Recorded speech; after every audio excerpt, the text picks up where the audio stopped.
దేవుని యొక్క శ్రేష్టమైన నామములో మీకందరికీ నేను శుభములు తెలియజేస్తున్నాను.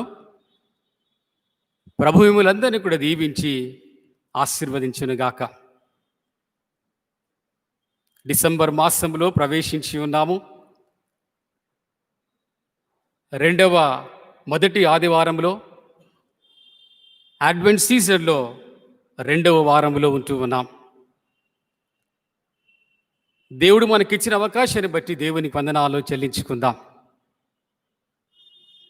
దగ్గర 8 లేక 9 నెలల తరువాత మన క్వైర్ నిండుగా కనిపిస్తూ ఉన్నది. దేవుని నామమునకు స్తోత్రములు కలుగునుగాక. మరి మంచి సాక్ష్యం విన్నాము. మరి సహోదరుడు సుందర్రాజు గారి చక్కని సాక్ష్యము చెప్పి ఉన్నారు. మరి రాబో దినాలలో మరి ఆ వ్యక్తి సంఘ పరిచర్యలో గొప్పగా వాడబడాలని మా యొక్క ప్రార్థన అయి ఉంటూ ఉన్నది. నిజంగా దేవుని కార్యములు మహా అద్భుతములు ఆశ్చర్యములను చెప్పటంలో సందేహమో లేదు. కాబట్టి ఇంతవరకు ప్రభు మనకందరికీ తోడుగా ఉండి నడిపించినందుకు దేవునికి వందనములు, స్తుతులు, స్తోత్రములు చెల్లించుకుందాం. సమయంలో దేవుని యొక్క వాక్యాన్ని ధ్యానించుకుందాం. చదువుకున్న వాక్య భాగంలో నుండి లూకాసు వార్త 2వ అధ్యాయము 14వ వచనం నేను చదువుతూ ఉన్నాను. లూకాసు వార్త 2వ అధ్యాయము 14వ వచనం. సర్వోన్నతమైన స్థలములలో దేవునికి మహిమయు, ఆయనకిష్టులైన మనుష్యులకు భూమి మీద సమాధానము కలుగునుగాక అని దేవునికి స్తోత్రము చేయించుండెను. ఒక మాట ప్రార్థించుకుందాం. ప్రేమ నమ్మకము కలిగిన మా పరలోకపు తండ్రి, మీకు వందనములు, స్తుతులు, స్తోత్రములు చెల్లిస్తూ ఉన్నాం. అల్పమైనటువంటి అశాశ్వతమైనటువంటి గడ్డి పువ్వుని పోలినటువంటి ఈ జీవితాలను ప్రభా ఎంతో అద్భుత రీతిగా, ఆశ్చర్యరీతిగా ప్రతిరోజు ప్రభా మా దినాలలో ఒక దినాన్ని పొడిగిస్తూ ప్రతి నిమిషం ప్రతి క్షణం మాతో కూడా ఉంటూ ఈ జీవితాలను కొనసాగిస్తున్నందుకు మీకు వందనాలు, స్తుతులు, స్తోత్రములు చెల్లిస్తూ ఉన్నా. మీరు లేకుండగా, మీ సహాయము లేకుండగా ఒక్క క్షణము ప్రభా ఈ భూమి మీద మేము జీవించలేం. కాబట్టి అంత భద్రంగా, అంత క్షేమంగా మీరు మమ్మల్ని కాపాడుతున్నందుకు మీకు వందనాలు, స్తుతులు, స్తోత్రాలు చెల్లిస్తూ ఉన్నా. ఉదయకాల సమయంలో ప్రభా మీ ఆరాధనలో మేము పాలు పొందుచి ఉండగా ఇంతవరకు మాతో కూడా ఉన్నారు. అయ్యా, మేము పాడిన పాటలు, చేసిన ప్రార్థనలు, చెప్పిన సాక్ష్యము మీరు అన్నీ కూడా విని ఉన్నారు, అంగీకరించి ఉన్నారు. దేవా, మీకు వందనాలు, స్తుతులు, స్తోత్ర. ఈ సమయంలో మీ మాటలు మేము జ్ఞాపకం చేసుకుంటుండగా నేను మట్టివాడను మీ సిలువ చాటును మరుగుపరిచి మీరు మాతో కొంతసేపు మాట్లాడమని యేసయ్య నామములో అడిగి వేడుకుంటూ ఉన్నాము తండ్రి. ఆమేన్.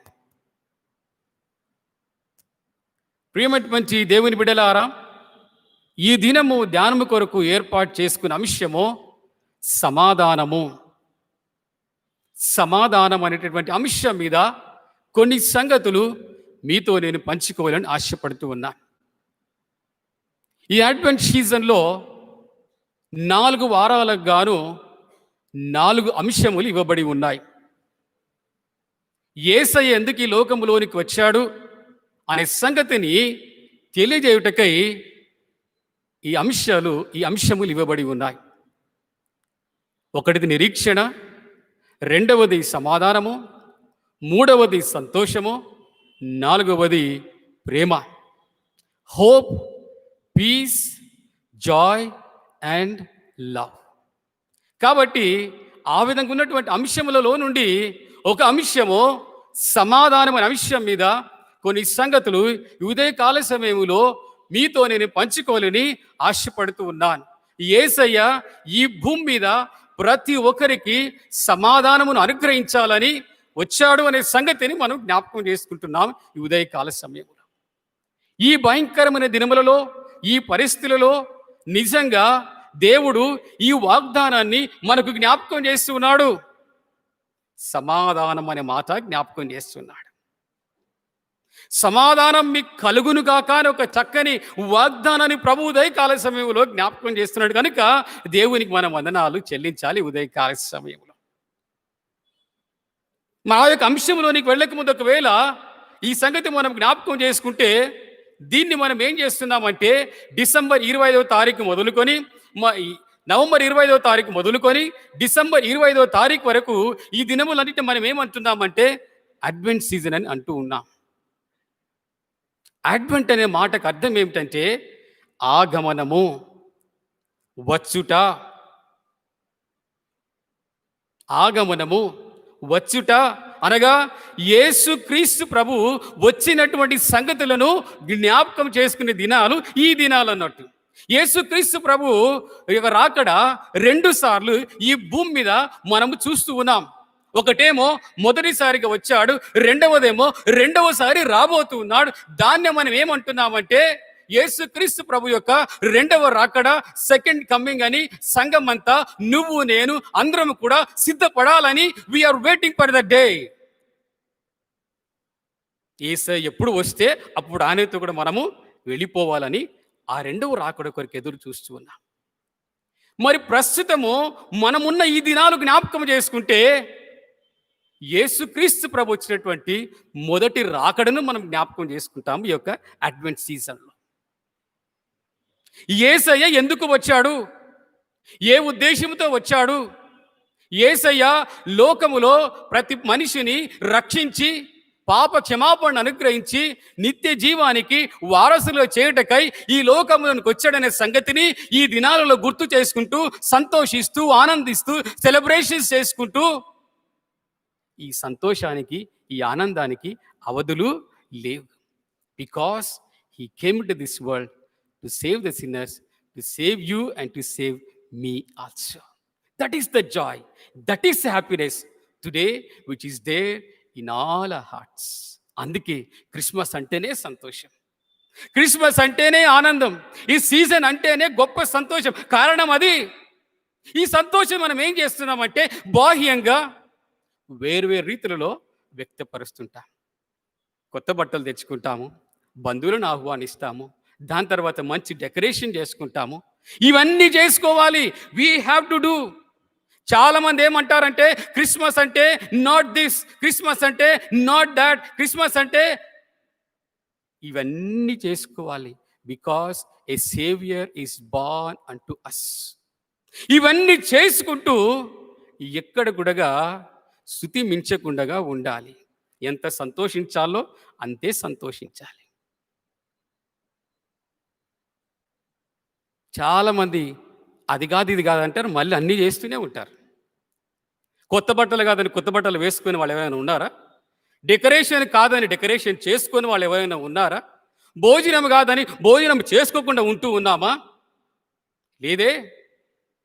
We have to celebrate. We have to celebrate. We have to express that joy. And ఆ విధంగా చేసుకోవడమే కాకుండా ఆత్మీయం కూడా మనం సంతోషిస్తూ ఉండాలి. చాలా కాంట్రడిక్టరీ స్టేట్మెంట్ ఈ దినాలలో మనుషులు చేస్తూ ఉంటారు. కాబట్టి క్రిస్మస్ అంటే అది సంతోషం, అది మనకు ఆనందం కనుక we have to celebrate it. దాని తర్వాత లూకా సువార్త ఈ 2వ అధ్యాయం అనేది ఒక ప్రాముఖ్యమైనటువంటి అధ్యాయం. It is a historical passage. ఏదైనా ఒక నమ్మాలి అంటే, ఏదైనా మనం నిజంగా రుజువు చేయాలంటే మనకు ఒక ఆధారం కావాలి. యేసయ్య ఈ భూమి మీద పుట్టాడా లేదా అని చెప్పేటటువంటి తెలియజేసినటువంటి ప్యాసేజ్ అది. ఎవరి కాలంలో పుట్టాడు, ఏ చక్రవర్తి కాలంలో పుట్టాడు, ఎవరు ఎక్కడికి వెళ్ళారు, ఎవరు వచ్చారు, ఏమి జరిగింది, ఆ యొక్క ప్యాసేజ్లో క్లుప్తంగా చక్కగా హిస్టరీ అంతా రాయబడింది కనుక it is a historical passage. Luke chapter 2. అందుకే క్రిస్మస్ రాగానే ఎవరు మాట్లాడినా, ఎన్నిసార్లు మాట్లాడినా ఈ లూక్ చాప్టర్ 2కి వెళ్ళి పదే పదే మాట్లాడుతూ ఉంటాం. That is the message it has. కాబట్టి ఒక హిస్టారికల్ ప్యాసేజ్ అని ఒక సమయంలో మీకు నేను జ్ఞాపకము చేస్తూ ఉన్నాను. ఇకపోతే ఈ లూక్ చాప్టర్ 2లో మన వాక్య భాగంలోనికి వద్దాం. లూక్ చాప్టర్ 2లో 2వ అధ్యాయంలో 14వ వచనంలో ఒక చక్కని పాట మరి ఆ యొక్క పరలోక సైన్యము దేవదూతలు పాడినట్టుగా చూస్తున్నాం. మన క్వైర్ వారు ఏ విధంగా చక్కగా పాడి దేవుడు స్తుతిస్తున్నారో, మహిమపరుస్తున్నారో. వాళ్ళు సంవత్సరం పొడుగున పాడేది వేరు, ఈ క్రిస్మస్ సీజన్లో పాడేది వేరు. ఎందుకంటే అదొక సంతోషం, అది ఒక ఆనందం. In the same way when Jesus was Born in Bethlehem, పరలోకం నుండి దూతలు ఈ భూమి మీదకి దిగి వచ్చారు. వాడు పాడినటువంటి పాట ఆ 14వ వచనం. ఆ వచనములో ఆ యొక్క పాటలో 2 వచనాలు ఉన్నాయి. ఆ 2 వచనాలు మనం జ్ఞాపకం చేసుకుంటే, మొదటి వచనము వాడు పాడిన మొదటి వచనం ఏంటనగా సర్వోన్నతమైన స్థలములలో దేవునికి మహిమ. 2వ వచనం ఏంటంటే ఆయన క్రీస్తు మనుషులకు భూమి మీద సమాధానము కలుగునుగాక అని చక్కని 2 వచనాలు పాడి వాడు దేవుని స్తుతించినారు, దేవుని ఆరాధించినారు. మరి ఈరోజు ఆ సంగతిని జ్ఞాపకం చేసుకొని మనము దేవుని స్తుతిస్తున్నాము, మనము దేవుని ఆరాధిస్తున్నాము. ఆ భాగ్యం ప్రభు మనకి ఇచ్చినందుకు వందనాలు చెల్లిస్తూ, మొదటి వచనం జ్ఞాపకం చేసుకుంటే సర్వోన్నతమైన స్థలములలో దేవునికి మహిమ. నిజంగా యేసుక్రీస్తు ప్రభు బెత్లెహేములో పశువుల పాకలో జన్మించినప్పుడు ఆ దూతలు ఆ సంగతి చూసి ఏమంటున్నారంటే, సర్వోన్నతమైన స్థలములో ఉండేటటువంటి దేవా నీకే మహిమ, నీ మహిమ కార్యం ఎంత గొప్పది అని చెప్పి వాళ్ళు పాడుతూ ఉన్నారు. సర్వోన్నతమైన స్థలములలో ఒక మాట జ్ఞాపకం చేసుకుంటే, ఉన్నతమైన స్థలములు, దేవుడు నివసించేటటువంటి స్థలములు, అన్నిటికంటే పైన ఉన్నటువంటి స్థలములు, మహాకాశములకు పైన ఉండేటటువంటి స్థలము. ఇక చక్కగా మరి చెప్పాలి అంటే ఉన్నతమైన స్థలం ఏంటంటే దేవుడు నివసించే స్థలము. చాలాసార్లు మనం చెప్పుకునే మాట అదే పరలోక రాజ్యం. ఒకరోజు ఆ స్థలానికి మనం వెళుతున్నామనేటువంటి సత్యం మనకు అందరికీ తెలుసు. అలాంటి ఉన్నతమైన స్థలం కొన్ని రెఫరెన్సెస్ చూసుకున్నట్లయితే 91వ కీర్తన మొదటి వచనములో రాయబడిన మాట జ్ఞాపకం చేసుకుంటే, 91వ కీర్తన సామ్ 91 వర్స్ 1లో మహోన్నతుని చాటును నివసించువాడే సర్వశక్తి నీడను విశ్రమించువాడు. మహా ఉన్నతమైన స్థలములలో నివసించేటటువంటి ఆ దేవుని యొక్క ఆశ్రయమును కోరేటటువంటి వాడు ధన్యుడు. God who is living in the most high. Isaiah chapter 66 verse 1, ఏషియా గ్రంథం 66వ మొదటి వచనములో యెహోవా ఈలాగు ఆజ్ఞయించుచున్నాడు, ఆకాశము నా సింహాసనము, భూమి నా పాదపీఠము. సర్వోన్నతమైన స్థలం అంటే దేవుని సింహాసనం అక్కడ ఉన్నది. దేవుడు అక్కడ సింహాసనం మీద ఆసీనుడై ఉన్నాడని ఆ వాక్యం జ్ఞాపకం చేస్తున్నది.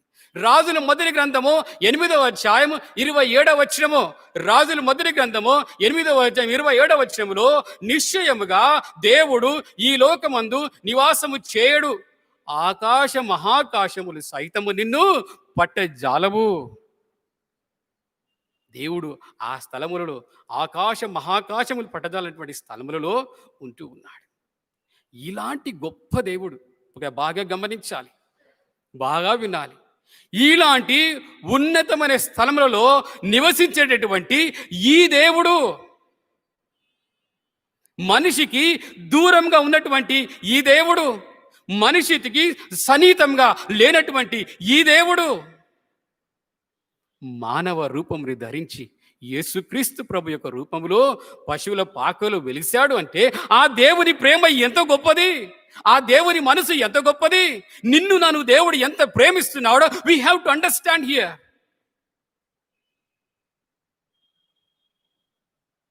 మనిషి ఏమైపోతే నాకేంటి, నరకానికి వెళ్ళిపోతే నాకేంటి, నాశనం అయిపోతే నాకేంటి అని ఒకవేళ దేవుడు అనుకొని ఉండి ఆ ఉన్నతమైన స్థలములలోనే ఉండిపోయి ఉంటే ఈరోజు నీకు నాకు రక్షణ వచ్చేదా, పాప క్షమాపణ కలిగేదా? లేదే. He left heavenly glory అందుకే ఫిలిప్పీ రాష్ట్ర పత్రిక 6వ అధ్యాయం 2వ అధ్యాయం 6-7 వచనాలలో, ఫిలిప్పియన్స్ చాప్టర్ 2 వర్సెస్ 6 and 7, ఆయన దేవుని స్వరూపం కలిగిన వాడయుండి దేవునితో సమానంగా ఉండుట విడిచిపెట్టకూడని భాగ్యమని ఎంచుకొనలేదు గాని మనుషుల పోలికగా పుట్టి దాసుని స్వరూపం ధరించుకొని తన్ను తానే రిక్తునిగా చేసుకొనెను. యోహాను సువార్త 1వ అధ్యాయం 14వ వచనం ప్రకారంగా ఆ వాక్యము శరీరధారి అయి కృపాసత్త సంపూర్ణుడిగా మన మధ్యలో నివసించాను. That is the love of God for the human kind. ఉన్నతమైన స్థలంలో ఉన్నటువంటి దేవుడు ఎంత తగ్గించుకున్నాడు, తనను తాను రిక్తునిగా చేసుకున్నాడు, ఏమీ లేనివాడిగా చేసుకున్నాడు, అన్నీ ఉండి కూడా. అది దేవుని యొక్క అమూల్యమైనటువంటి ప్రేమని మీకు నేను జ్ఞాపకము చేస్తూ ఉన్నాను. ప్రేమటువంటి దేవుని బిడ్డలారా, ఆ వచనములో సర్వోన్నతమైన స్థలములు, రెండవది దేవునికి మహిమ అన్నారు వాళ్ళు. దేవునికి మహిమ. ఒకవేళ దేవుని యొక్క మహిమని గురించి మనం ఆలోచించినట్లయితే ఉదయకాల సమయంలో ఆ మహిమ ఎంత గొప్పదో ప్రభు మన జ్ఞాపకం చేయాలని ఆశపడుతూ ఉన్నాడు. ఒక చిన్న ఎగ్జాంపుల్ ఎట్లా ఉంటుందంటే, బ్రదర్ ఇవాళ మీరు మంచి పాట పాడారు అంటే వాళ్ళు వెంటనే ఇమ్మీడియట్గా వాళ్ళ రెస్పాన్స్ ఏముంటుందంటే ఆల్ గ్లోరీ టు జీసస్ అంటారు, ఆల్ గ్లోరీ టు గాడ్ అంటారు.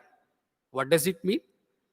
ఊకే చెప్పడానికే చెప్తున్నామా? అది ఈరోజు మీరు చాలా చక్కగా చెప్పారు అంటే ఆల్ గ్లోరీ టు గాడ్ అంటారు. అంటే అర్థం ఏంటంటే అది నేను కాదు, ఇట్స్ నాట్ మీ, అది నేను కాదు, నా దేవుని యొక్క మహిమ కార్యము, నా దేవుని యొక్క మహిమ శక్తి నా నిలబెట్టి పాడగలిగించగలిగింది. నేను కొన్ని మాటలు చెప్పగలిగినాను. It's not me, the glory of God made me to stand.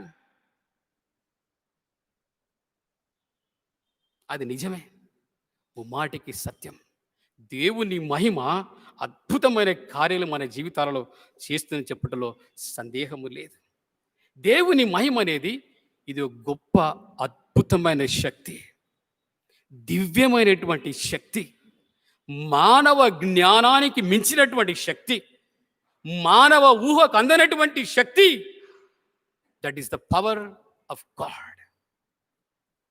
కొన్ని రెఫరెన్సెస్ ఒకవేళ మనం చూసుకున్నట్లయితే 19వ కీర్తన 1వ వచనం, సామ్ 19 verse 1, ఆకాశములు దేవుని మహిమను వివరించుచున్నవి, అంతరిక్షము ఆయన చేతి పనిని ప్రచుర పరిచుచున్నవి. ఈ వాక్యం బాగా ఆలోచించినట్లయితే, ధ్యానించినట్లయితే ఆకాశము దేవుని మహిమను బయలుపరుచున్నదంటే దేవుడు ఎంత మహిమ కలిగిన వాడో, దేవుడు ఎంత శక్తి కలిగిన వాడో ఆకాశాన్ని చూసినప్పుడు, అంతరిక్షాన్ని చూసినప్పుడు స్పష్టంగా అర్థమవుతున్నది. కొన్నిసార్లు ఆలోచిస్తే భయం వేస్తుంది, బాగా కూర్చొని ఏమి అద్భుతం ఇది దేవా అని మనకే కొన్నిసార్లు భయం వేస్తుంది. అందుకే 139వ కీర్తనలో 14వ వచనములో, నీవు మనిషిని కలగజేసిన విధం చూడగా నాకు ఆశ్చర్యమును భయమును పుట్టుచున్నవి. That is the power, that is the glory. దేవుని యొక్క తేజస్సు, దాంట్లో శక్తి ఉందని మీకు నేను జ్ఞాపకము చేస్తాను. కాబట్టి ఈ క్రియేషన్ అంతా చూసినప్పుడు మనకు అర్థమయ్యేది ఏంటంటే దేవుని యొక్క శక్తి ఎంత గొప్పది అనేది ఆకాశముల సృష్టి మనకి బయలుపరుస్తుంది. దాని తర్వాత ఇంకొక సందర్భాన్ని జ్ఞాపకం చేసుకుంటే దినవృత్తాంతములు 2వ గ్రంథము 5వ అధ్యాయము 14వ వచనము. దినవృత్తాంతములు 2వ గ్రంథము 5వ అధ్యాయము 14వ వచనములో ఆ మాట చదువుకున్నట్లయితే, అప్పుడు ఒక మేఘము యెహోవా మందిరము నిండా నిండెను, యెహోవా తేజస్సుతో దేవుని మందిరము నిండుకొనగా సేవ చేయుటకు యాజకులు ఆ మేఘము ఉన్న చోట నిలువలేకపోయిరి. సొలొమోను మహారాజు దేవాలయం కట్టిన తర్వాత ప్రతిష్ఠ చేస్తున్న సమయంలో ఉపకరణాలన్నీ కూడా దేవాలయంలో సమకూర్చి యాజకులను పిలిచాడు, లేవీలను పిలిచాడు. దాని తరువాత మరి పాటలు పాడేటువంటి ఆసాపు సంతతి వారిని పిలిచారు. అందరూ అక్కడ ప్రోగు చేయబడ్డారు. ఇక యాజకులు వాళ్ళ పని ప్రారంభిస్తున్న సమయంలో చూడండి, అప్పుడు ఒక మేఘము యెహోవా మందిరము నిండెను, యెహోవా తేజస్సుతో దేవుని మందిరం నిండుకొనగా, when the glory of God descended upon the temple, దేవుని దేవుని మందిని కొనగా సేవ చేయుటకు యాజకులు ఆ మేఘమున్న చోట నిలువలేకపోయారు. They could not stand. That is the power. బాగా గమనించాలి మీరు. దేవుని మహిమ ఇలాంటిది అలాంటిది కాదు. ఆ మహిమ మనం తట్టుకోలేం. వాళ్ళక్కడ ఆ మేఘంలో ఆ తేజస్సు దేవుని మహిమ ఉన్న స్థలంలో అలా వెళ్ళి సేవ చేద్దాం, ఏదైనా పని చేద్దామంటే they did not do that. That is the power. దేవుని యొక్క శక్తి అని మీకు నేను జ్ఞాపకం చేస్తూ ఉన్నాను. ఏషియా గ్రంథము 6వ అధ్యాయము 2వ వచనం చదివినట్లయితే అక్కడ ఒక సంగతి చూస్తున్నాం. ఏషియా గ్రంథము ఆయనకు పైగా శరాపులు నిలిచి ఉండిరి. ఒక్కొక్కరికి 6 రెక్కలుండెను. ప్రతి వాడు 2 రెక్కలతో తన ముఖమును, 2తో తన కాళ్లను, 2తో ఎగురుతూ ఉన్నాడని సంగతి చూస్తున్నాం. ఈ యొక్క ఏషియా గ్రంథము 6వ అధ్యాయము దేవుని యొక్క మహిమని గురించి మనకి స్పష్టంగా బయలుపరుస్తున్నది. పాత నిబంధన గ్రంథములో దేవుడు ఆ యొక్క సింహాసనం మీద ఆసీనుడైన సమయంలో శరూపులు ఉన్నారనగా దేవుని యొక్క దూతలు అక్కడ ఏం చేస్తారు? వాళ్ళు 6 రెక్కలు కలిగి ఉన్నారు. 2 రెక్కలతో వాళ్ళ కళ్ళు మూసుకుంటున్నారు, ముఖం మూసుకుంటున్నారు. 2 రెక్కలతో కాళ్ళను కప్పుకుంటున్నారు. 2 రెక్కలతో ఎగురుతున్నారు. అనగా దేవుని తేజస్సు, దేవుని మహిమ ఆ స్థలములో ఉన్నది కనుక అక్కడ వాళ్ళు ఆ పరిస్థితిని వాళ్ళ కనులార వాళ్ళు చూడలేరు, తట్టుకోలేరు కనుక 2 రెక్కలతో ముఖాన్ని కప్పుకుని అపవిత్రమైనటువంటి మనుషులము గనుక, ఆ పరిశుద్ధ దేవుని నిలవలేము గనుక వాళ్ళ కాళ్ళని కప్పుకున్నారు. That is the power, that is the glory, that is the power of God. బాగా వినాలి, తర్వాత మీకు కన్క్లూజన్ ఇస్తాను. ఇంత శక్తి కలిగినటువంటి దేవుడు, ఏ మనిషి కూడా అతని సన్నిధానికి సన్నిహితంగా వెళ్ళకూడదు. ఏ మనిషి కూడా తనను మరి ఆ విధంగా ఆ శక్తి ముందు నిలువ నేరడు. మరి ఆ దేవుడు నిజంగా ఈ భూమి మీదకి వచ్చాడండి. ఏ వ్యక్తి సన్నిహితంగా వెళ్ళలేమో, ఏ వ్యక్తిని మనము తాకలేమో, ఏ వ్యక్తి యొక్క శక్తి అద్భుతమైందో ఆ దేవుడు యేసు ప్రభు రూపములో మన మధ్యలో వస్తే అందరము తాకగలిగినాము, చూడగలిగినాము, సంతోషించినాము, మాట్లాడినాము, మరి దానితో సహవాసం చేయగలిగినాము. What a tremendous love of God. దేవుని ప్రేమ ఎంత గొప్పది. We have to think about God's love always. ఆ మనిషి వచ్చాడు మన మధ్యలో, 33 సంవత్సరాలు నివాసం చేశాడు. దేవుని అద్భుత కార్యాలు, ఆశ్చర్యకాలు సన్నిహితంగా చూడగలిగిన నూతన నిబంధన గ్రంథములో మత్తయి సువార్త 17వ అధ్యాయము 2వ వచనములో చూసినట్లయితే అక్కడ యేసుక్రీస్తు ప్రభు ఈ భూమి మీద ఉన్నప్పుడు పేతురును, యాకోబును, యోహానును వెంట పెట్టుకొని కొండ మీదకి వెళ్ళాడు. కొండ మీద ఆ యేసయ్య మానవ శరీరములో నుండి మహిమ శరీరములోనికి మార్చబడినప్పుడు ఆయన ముఖము సూర్యుని వలె ప్రకాశిస్తున్నది, ఆయన వస్త్రములు వెలుగు వలె తెల్లగా ఉన్నాయి అంటాడు. యాకోబు, యోహాను, పేతురుకు వీళ్ళకి ఆశ్చర్యం వేసింది. ఏంటబ్బా ఈ సంగతి, ఎట్లా మారిపోయాడు యేసయ్య అంటే దేవుని యొక్క మహిమ యేసయ్య వాళ్ళ కనులారా చూపించాడన్నట్టు. This is the glory of God. This glory of God came to this world. అర్థం చేసుకోండి అన్నట్లుగా ఆ యొక్క దృశ్యాన్ని వాళ్ళకు నిజంగా యేసయ్య చూపించాడు. ప్రియమైనటువంటి దేవుని బిడ్డలారా, యేసయ్య ఈ భూమి మీద ఉన్నప్పుడు ఎన్నో అద్భుత కార్యాలు చేశాడు, ఆశ్చర్యకార్యాలు చేశాడు. కుంటివాని బాగుపరిచాడు, గుడ్డివాని బాగుపరిచాడు, చనిపోయిన వాడిని లేపాడు. ఇవన్నీ ఎలా జరిగాయంటే దేవుని శక్తి. That is the power of God. అన్ని అద్భుత కార్యాలు. యేసయ్య మానవుడే ఆ సమయానికి. ఆయన చేసిన ప్రతి కార్యము దేవుని యొక్క శక్తి ద్వారా, దేవుని మహిమ ద్వారా చేయగలిగాడు. ఆ తర్వాత అపోస్తుల కార్యం గ్రంథంలో చూసినట్లయితే పేతురు వీళ్ళందరూ కూడా వాళ్ళు కూడా అద్భుత కార్యాలు చేశారు, ఆశ్చర్యకార్యాలు చేశారు. ఎలా చేశారంటే ఆనాడు వాళ్ళ కాలములో పరిశుద్ధాత్మ రూపములో దేవుని శక్తి వారితో కూడా ఉంది కనుక they have done miracles. Even today what all the miracles happening, that is the power of God. అందుకే ఎవరు కూడా దేని విషయంలో క్రెడిట్ తీసుకోవడానికి వీలు లేదు. ఈ దినాల్లో జరుగుతున్న విషయం ఏంటంటే అక్కడక్కడ వెళుతున్నారు, స్వస్థత పొందుతున్నారు, బాగైతున్నారు, ఇలా ఉంది అలా ఉంది అంటున్నారు. కానీ ఏ వ్యక్తి దగ్గరికి వెళ్తున్నా ఆ వ్యక్తి పేరే చెప్తున్నారు కానీ ఆ వ్యక్తిలో ఉన్నటువంటి దేవుని మర్చిపోతున్నారు. దేవుని యొక్క శక్తి మాత్రమే అద్భుత కార్యాలు, ఆశ్చర్య కార్యాలు చేయగలదు. కాబట్టి ఈ ఉదయకాల సమయంలో ఆ వచనములు చూసినట్లయితే సర్వోన్నతమైన స్థలములలో దేవునికి మహిమ, ఆయన మహిమ అనే మాట జ్ఞాపకం చేసుకుంటే ఉన్నతమైన స్థలమైనటువంటి ఆ దేవుడు ఈ భూమి మీదకి వచ్చి తన యొక్క దేవుని యొక్క మహిమను యేసయ్య రూపంలో మనకందరికీ బయలుపరిచాడు. That glory of God is existing even today with us. Praise God for that. ఆ శక్తి నీకు నాకు అందుబాటులో అనుకూలంగా ఉన్నది. Whenever we go to the feet of God, just we can claim it. yes lord, you can do wonderful things. You are almighty god, you are a powerful god, you are a god who gives you glory. Just I want to claim now. Yes, claim the glory of god. Definitely god will do wonders in your lives today. Whatever may be the situation, we can experience it. ఫిలిప్పీయులకు రాసిన పత్రిక 4వ అధ్యాయం 19వ వచనంలో ఒక చక్కని మాట. Philippines chapter 4:19. ఈ మాట అనేక సార్లు చదువుతూ ఉంటాం. కాగా దేవుడు తన ఐశ్వర్యము చొప్పున క్రీస్తు యేసునందు మహిమలో మీ ప్రతి అవసరమును తీర్చును. క్రీస్తు యేసునందు మహిమలో, in the power of God, in the glory of God. The glory of God, the power of God is existing. That became possible because God has sent his only son, Christ, into this world. అందుకే ఆ దూతలు అంటున్నారు ఆ మొదటి వచనంలో, దేవా అక్కడుండి నీవు ఇక్కడ వచ్చి మానవుకు రక్షణ ఇచ్చావయ్యా, నీకు స్తోత్రం అంటున్నారు. They are singing the praises to God. దేవా నీకు వందనాలు. Thank you, God. Thank you, God, for sending your only son and giving salvation to the humankind.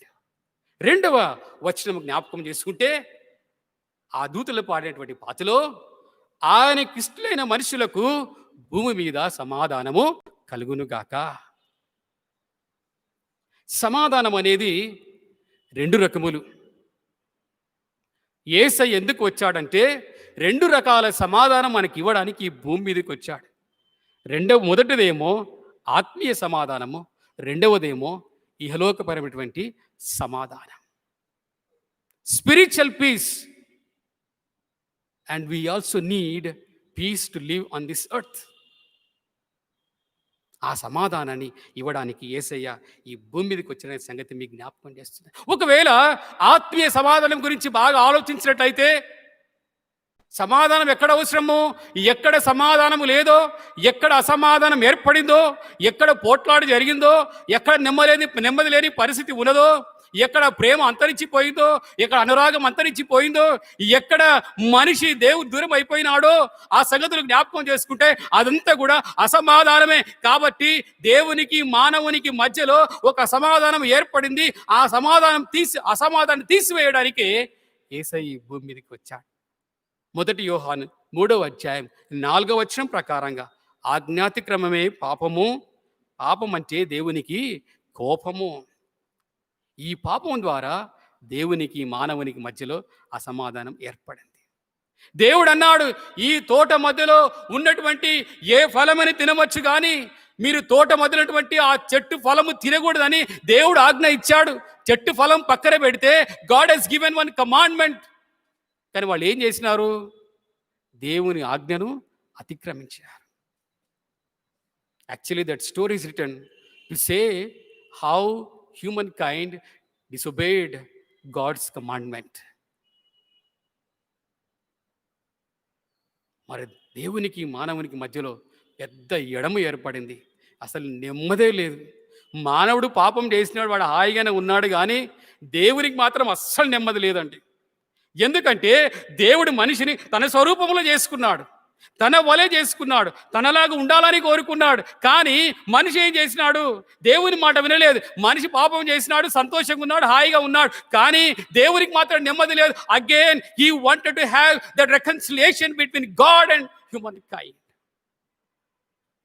అదే ఆత్మీయ సమాధానం.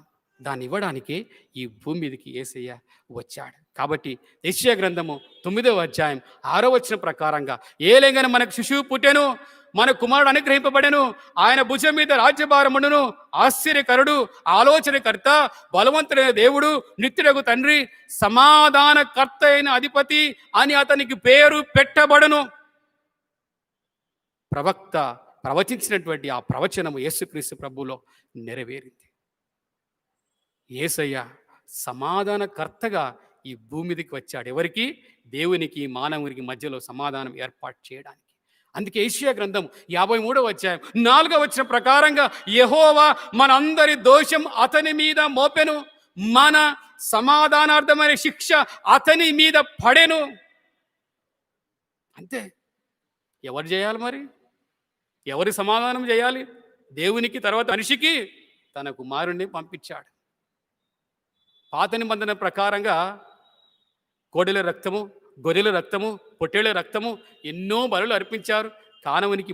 మానవునికి పాప క్షమాపణ జరగలేదు. కారణం ఏంటనగా మానవుడు చేసిన పాపానికి మానవుడే ప్రాయశ్చిత్తం చేయాలి, మానవ రక్తమే చిందింపబడాలి. కనుక యేసయ్య మానవ రూపంలో వచ్చి తన స్వరక్తమునే, పరిశుద్ధమైన రక్తమునే, పవిత్రమైన రక్తమునే చిందించడం ద్వారా ఈ రోజు నీకు నాకు రక్షణ కలిగింది. సంపూర్ణ రక్షణని చెప్పాలి మనం.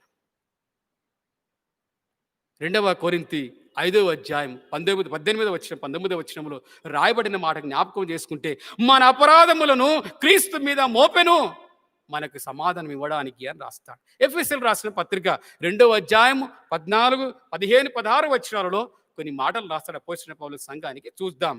ఆయన మన సమాధానమయుండి మీకును మాకును ఉండిన ద్వేషమును అనగా విధిరూపమైన ఆజ్ఞలు గల ధర్మశాస్త్రమును తన శరీరమందు కొట్టివేయుట చేత మధ్య గోడను పడగొట్టి మన ఉభయులను ఏకము చేసెను.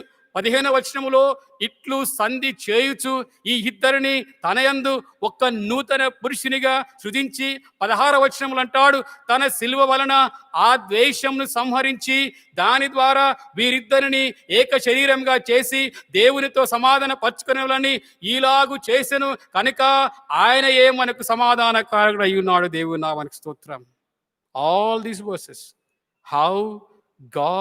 how Jesus has established this peace between God and man, we can easily understand.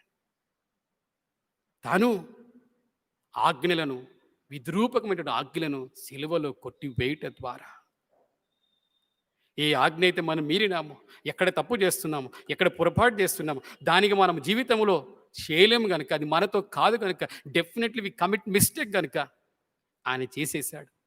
తిరిగి మన ఇద్దరిని ఉభయులను ఏకం చేసి కొలస్సీస్ చాప్టర్ 1 వర్సెస్ 19 and 20లో ఒక చక్కని మాట రాస్తాడు. కొలస్సీయులకు రాసిన పత్రిక 1వ అధ్యాయం 19-20 వచనాలలో ఆయన యందు సర్వ సంపూర్ణత నివసింపవలెననియు, ఆయన శిలువ రక్తం చేత సంధి చేసి ఆయన ద్వారా అనగా యేసు ప్రభు ద్వారా సమస్తమును, అవి భూలోకమందునైనను పరలోకమందునవైనను వాటన్నిటినీ ఆయన ద్వారా తనతో సమాధాన పరచుకొనవలనియు తండ్రి అభిష్టము. ఆయన యేసు ప్రభు ద్వారా సమస్తం ఆయనతో కూడా సమాధాన పరచుకోవాలని తండ్రి యొక్క అభిష్టము ఆయను అని దేవుని వాక్యంలో చూస్తూ ఉన్నాం. ఇకపోతే అది ఆత్మీయ సమాధానం. రెండవది ఇహలోకపరంగా సమాధానం కావాలి. ఈ రోజుల్లో బాగా లోకాన్ని చూస్తున్నప్పుడు మనిషికి మధ్యలో సమాధానం లేదు, దేశానికి మధ్యలో సమాధానం లేదు, రాష్ట్రానికి మధ్యలో సమాధానం లేదు, ఒక వర్గం ఇంకొక వర్గానికి మధ్యలో సమాధానం లేదు, సమాజంలో సమాధానం లేదు.